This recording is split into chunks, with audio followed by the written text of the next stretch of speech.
मध्य प्रदेश के उपचुनाव में नेताओं की बदजुबानी का दौर जारी है। पहले पूर्व मुख्यमंत्री कमलनाथ ने अमर्यादित बयान दिए। अब खुद शिवराज के मंत्री और अनूपपुर से बीजेपी उम्मीदवार बिसाहू लाल सिंह ने भी आपत्तिजनक बयान दे डाला। उन्होंने कांग्रेस उम्मीदवार विश्वनाथ सिंह कुंजाम की पत्नी पर विवादित टिप्पणी कर दी। बिसाहू लाल सिंह कांग्रेस छोड़कर बीजेपी में शामिल हुए तो शिवराज सरकार में उन्हें मंत्री पद मिला है। विश्वनाथ सिंह ने अपने पहली औरत जो वर्तमान में उसका ब्यौरा नहीं दिया है कि मेरा एक औरत और है जिसका शादीशुदा है, औरत का ब्यौरा दिया है। तो उनसे पता लगाओ कि तुम्हारे पुरान वाले औरत कहाँ थे, वो बताओ ना कि मेरा दूसरी औरत है। इमरती देवी पर विवादित बयान देने वाले कमलनाथ ने आखिरकार अफसोस जताया है। हालांकि वो मानने को तैयार नहीं कि उनका बयान गलत था। कमलनाथ के मुताबिक उन्होंने कोई अपमानजनक बात नहीं की। उनके मुताबिक अगर कोई सोचता है कि ये असम्मानित है तो उन्हें इस बात का खेद है। कहते मैंने असम्मानित बात करी, कौन सी असम्मानित? मैं सम्मान करता हूँ भाई, मैं सम्मान करता हूँ। और कोई सोचता है असम्मानित बात कोई, मुझे इस बात का खेद है। पर ये कह देना कि ये महिलाओं का अपमान हो गया, सब महिलाओं का सम्मान होना चाहिए, इसमें कोई शक है? इससे पहले कमलनाथ ने शिवराज को चिट्ठी लिखकर उन्हें झूठा करार दिया था। कमलनाथ ने अपने खत में लिखा है कि उन्होंने डबरा की सभा में कोई अपमानजनक टिप्पणी नहीं की, लेकिन शिवराज सिंह ने सोनिया गांधी को लिखे खत में झूठ परोस दिया। शिवराज सिंह ने सोमवार को धार की सभा में कमलनाथ पर तीखा हमला बोला। कमलनाथ की तुलना दुर्योधन और दुशासन से करते हुए शिवराज ने कहा कि महिलाओं का अपमान करने वालों का कोई नाम लेने वाला नहीं बचा। इससे पहले बीजेपी ने एमपी में कई जगहों पर कमलनाथ के खिलाफ प्रदर्शन किए। बुरहानपुर में कमलनाथ की रैली से पहले बीजेपी की महिला कार्यकर्ताओं ने काले झंडे लेकर जुलूस निकाला। आपत्तिजनक बयान को लेकर कमलनाथ की मुश्किलें बढ़ सकती हैं। चुनाव आयोग ने बीजेपी की शिकायत पर मध्य प्रदेश के मुख्य निर्वाचन अधिकारी से इस मामले में रिपोर्ट मांगी है। सोमवार को हुई मीटिंग में आयोग ने राज्य के सीईओ से पूरी रिपोर्ट के साथ वीडियो भी मांगा है। आज शाम तक सीईओ को रिपोर्ट देनी है। माना जा रहा है कि रिपोर्ट मिलने के बाद आयोग बुधवार को कमलनाथ पर फैसला ले सकता है। उधर इमरती देवी ने कमलनाथ के खिलाफ प्राथमिकी दर्ज कराने की बात कही है। दूसरी ओर राष्ट्रीय महिला आयोग भी कमलनाथ को नोटिस भेजकर जवाब तलब करने जा रही है। यानी कोई ताज्जुब नहीं कि महत्वपूर्ण उपचुनाव की घड़ी में कमलनाथ और कांग्रेस फिर से घिर जाए।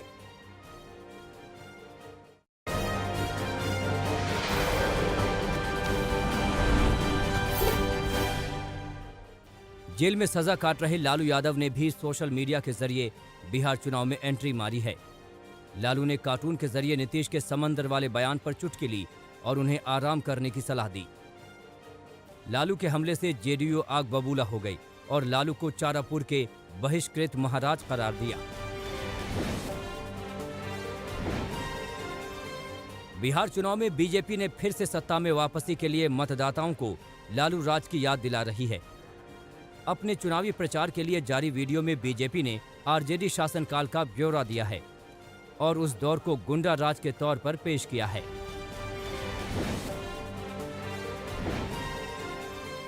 इस बार के चुनाव में सीएम नीतीश दो तरफा घिरे हैं। आरजेडी उन पर लगातार हमले कर रही है। तेजस्वी यादव ने उन्हें चुनौती दी है कि किसी भी मुद्दे पर बहस कर लें।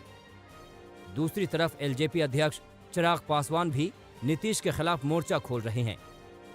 चिराग ने सीएम से पिछले 5 साल के कामों का हिसाब मांगा है और दावा किया कि नीतीश का फिर से सीएम बनना असंभव है।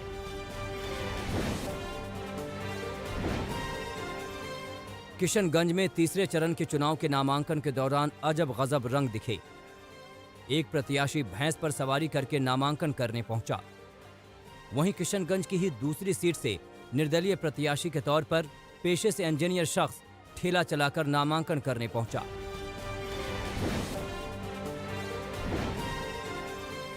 बीजेपी अध्यक्ष जेपी नड्डा ने कहा है कि कोरोना की वजह से सीएए में देरी हुई, लेकिन यह कानून जल्द लागू किया जाएगा।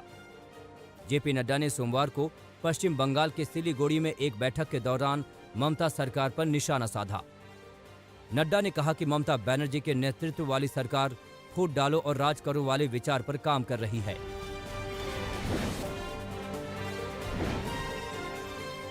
जम्मू कश्मीर क्रिकेट एसोसिएशन में घोटाले को लेकर नेशनल कॉन्फ्रेंस अध्यक्ष फारूक अब्दुल्ला से ईडी ने पूछताछ की है। इसे लेकर फारूक अब्दुल्ला के बेटे उमर अब्दुल्ला ने आरोप लगाया है कि ये कार्रवाई गुपकार समझौते को लेकर राजनीतिक बदला है।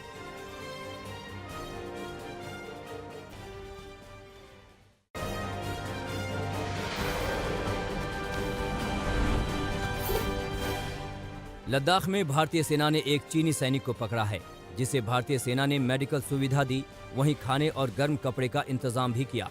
बताया जा रहा है कि हिरासत में लिया गया चीनी सैनिक कॉर्पोरल रैंक पर है और शांगजी इलाके का रहने वाला है। चीन का दावा है कि यह सैनिक रास्ता भटककर भारतीय सीमा में आ गया था। चीन से जारी तनाव के बीच भारत के टॉप सैन्य कमांडरों की बैठक अगले सप्ताह होने जा रही है। इस बैठक में लद्दाख LAC के मौजूदा हालात और भारत के भारी भरकम 13 लाख सैन्य बलों में रिफॉर्म्स पर चर्चा होगी। बैठक में जिन सुधारों पर चर्चा हो सकती है, उसमें आर्मी के समारोह में होने वाले खर्च में कटौती शामिल है। जम्मू कश्मीर के पुलवामा में पुलिस और CRPF की टीम पर आतंकियों ने हमला किया। यह हमला गंगू इलाके में हुआ, जिसके बाद सेना ने पूरे इलाके को घेर लिया। बताया जा रहा है कि कुछ मोटरसाइकिल सवार आतंकियों ने सुरक्षा बलों की ज्वाइंट टीम पर अंधाधुंध फायरिंग की। इस फायरिंग में CRPF के 2 जवान घायल हो गए हैं। जम्मू कश्मीर के अनंतनाग जिले में आतंकियों ने पुलिस पार्टी पर हमला किया। मस्जिद से घर लौट रहे पुलिस अफसर की आतंकियों ने गोली मारकर हत्या कर दी। ये घटना जिले के बिजबहेड़ा इलाके की है। इंस्पेक्टर मोहम्मद अशरफ भट्ट को बिजबहेड़ा हॉस्पिटल ले जाया गया। यहाँ डॉक्टर्स ने उन्हें मृत घोषित कर दिया। अशरफ पुलवामा के लेठपुरा में पुलिस ट्रेनिंग सेंटर में पोस्टेड थे। जम्मू कश्मीर के बारामूला में सेना को बड़ी कामयाबी मिली है, जहां लश्कर ए तोयबा के 2 आतंकियों को सेना ने पकड़ा है। इन आतंकियों के पास से भारी मात्रा में हथियार बरामद हुए हैं।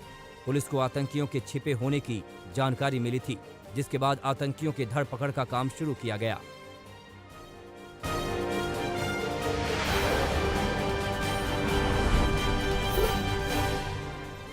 चौदह सितंबर को हुए हाथरस कांड में CBI ने कल सभी 4 आरोपियों से पूछताछ की। अलीगढ़ जेल में आरोपियों से करीब 8 घंटे तक सवाल जवाब चला। CBI की 2 अलग-अलग टीमें अलीगढ़ में जांच पड़ताल में जुटी थीं। एक टीम जेल में तो दूसरी टीम ने अस्पताल में डॉक्टरों से भी सवाल जवाब किए। अलीगढ़ के जवाहरलाल नेहरू मेडिकल कॉलेज में ही पीड़िता को हाथरस से लाकर भर्ती कराया गया था।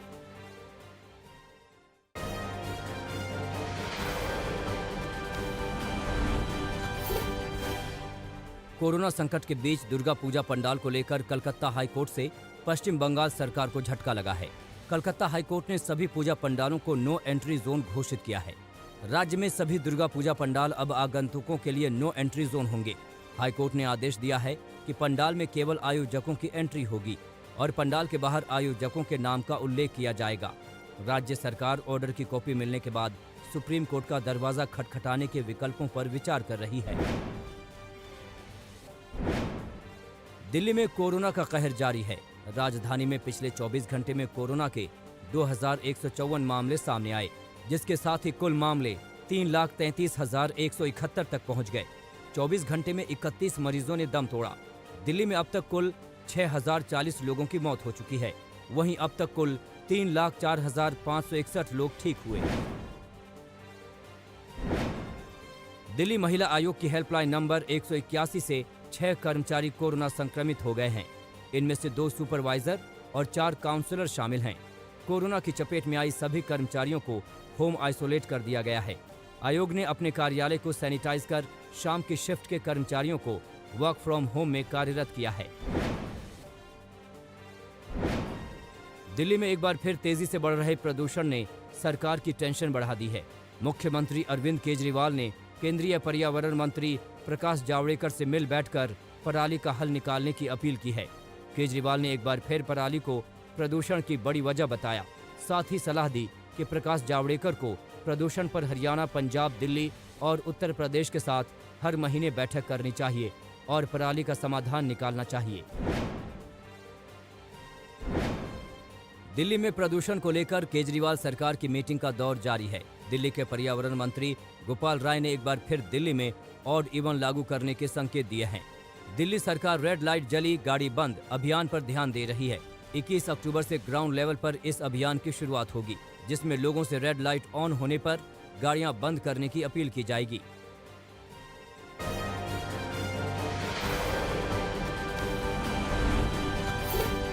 उत्तर प्रदेश के हापुड़ में अदालत ने नजीर पेश की है। यहाँ 6 साल की बच्ची से रेप के दोषी को अदालत ने महज 2 महीने में उम्र कैद की सजा सुनाई है। आपको बता दें कि 2 महीने पहले आरोपी बच्चे को खेलते वक्त उठा ले गया था और बच्ची के साथ रेप किया था। बच्ची को खेत में मरा समझकर वो भाग गया था। बाद में आरोपी ने अपनी खुदकुशी की अफवाह भी उड़ाई थी, मगर वो पुलिस के शिकंजे में आने से बच नहीं सका। आखिरकार अदालत ने न्याय किया और दोषी को उम्र कैद की सजा सुनाई गई। आगरा के एतमाद दौला इलाके में बदमाशों ने भयानक वारदात को अंजाम दिया है। यहाँ बदमाश एक शराब की दुकान में घुसे और उन्होंने कलेक्शन एजेंट को गोली मार दी। कलेक्शन एजेंट को गोली मारकर बदमाश दुकान से 6 लाख रुपए लूटकर फरार हो गए।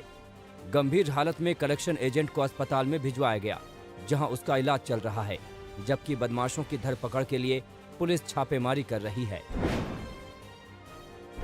शिवहर में नाबालिग की रेप के बाद हत्या से सनसनी मच गई। बताया जा रहा है कि तरियानी थाना क्षेत्र के कुंदल छपरा गांव में नाबालिग दुर्गा पूजा के लिए घर से निकली थी, मगर गायब हो गई। सुबह लड़की का शत विक्षत शव झाड़ियों में पड़ा मिला। शव मिलने के बाद पुलिस जांच में जुट गई है, जबकि परिजनों में जबरदस्त आक्रोश है। वो मांग कर रहे हैं कि पुलिस जल्द से जल्द दोषियों को तलाशे और उन्हें सजा मिले। दुर्गापुर में न्यू टाउनशिप थाना क्षेत्र में एक निजी कंपनी की बस धू-धू कर जली। तस्वीरों में देख सकते हैं कि कैसे बस में आग लगी है और लपटें उठ रही हैं। ये आग राष्ट्रीय राजमार्ग के खैरा सोल मोड़ के पास लगी। बताया जा रहा है कि आग लगते ही यात्रियों को नीचे उतार लिया गया। किसी भी यात्री के जलने या घायल होने की पुख्ता खबर नहीं है, मगर बीच रास्ते बस के जलने से लोगों में दहशत फैल गई। हालांकि घंटों की मशक्कत के बाद आग पर काबू पाया जा सका। बिहार चुनाव के मद्देनजर एसएसटी ताबड़तोड़ कार्रवाई कर रही है। इसी कड़ी में हाजीपुर के नेशनल हाईवे पर एसएसटी की टीम ने एक लग्जरी एसयूवी गाड़ी से करीब 6,50,000 रुपए बरामद किए हैं। पुलिस की माने तो जिस शख्स के पास से पैसे मिले हैं वो हाजीपुर का व्यवसायी है। ये पैसे कहां से आए और वो पैसे कहां ले जा रहा था, इसका संतोषजनक जवाब न मिलने से पुलिस ने कैश जब्त कर लिया है और जांच कर रही है।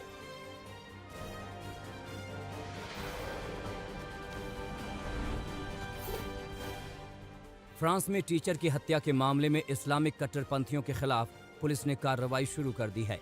फ्रांस के आंतरिक मंत्री गेराल्ड ने कहा कि इस्लामिक कट्टरपंथियों के कई जगहों पर पुलिस ने ताबड़तोड़ छापेमारी की। हेट स्पीच देने के खिलाफ जांच शुरू कर दी गई है। संकटों में घिरे थाईलैंड के प्रधानमंत्री प्रयुत चान ओचा ने कहा कि देश में इमरजेंसी लगाने की कोई योजना नहीं है। पीएम के इस्तीफे की मांग को लेकर छात्र बड़ी संख्या में प्रदर्शन कर रहे हैं।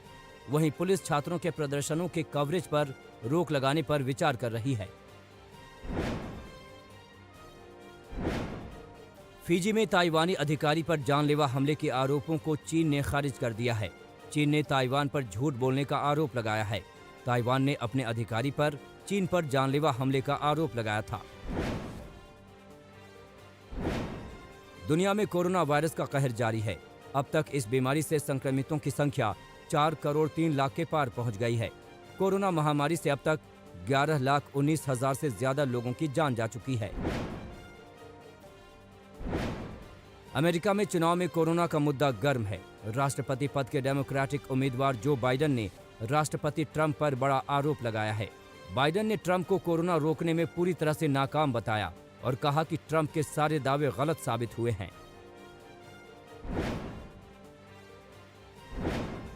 इटली में कोरोना की दूसरी लहर के बाद कई तरह के कड़े प्रतिबंध फिर से लागू कर दिए गए हैं। सरकार ने फिर से हाल में लॉकडाउन लगाने की अटकलों को खारिज कर दिया है। यहां पिछले 24 घंटे में 11,700 से ज्यादा नए केस दर्ज किए गए।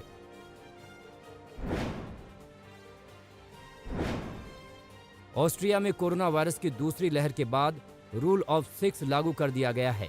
घर के अंदर सिर्फ 6 लोगों को सभा करने की अनुमति होगी, जबकि बाहर सिर्फ 12 लोगों को ही आम सभा की अनुमति होगी। ऑस्ट्रेलिया के सबसे बड़े शहर मेलबर्न में कोरोना में हुई गिरावट के बाद लॉकडाउन प्रतिबंधों में ढील दे दी गई है। मेलबर्न शहर में अब आम सभाओं की अनुमति होगी और गोल्फ और टेनिस फिर से शुरू किए जाएंगे।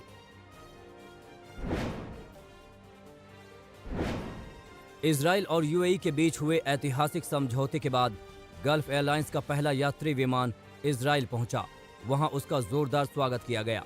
यूएई ने कहा कि इससे दोनों देशों के संबंध और मजबूत होंगे। शंघाई फैशन कार्निवल का आगाज हो गया है। फैशन शो में रैंप पर मॉडल्स जलवा बिखेरती नजर आईं। इस फैशन शो में कई तरह के कलेक्शन भी पेश किए गए।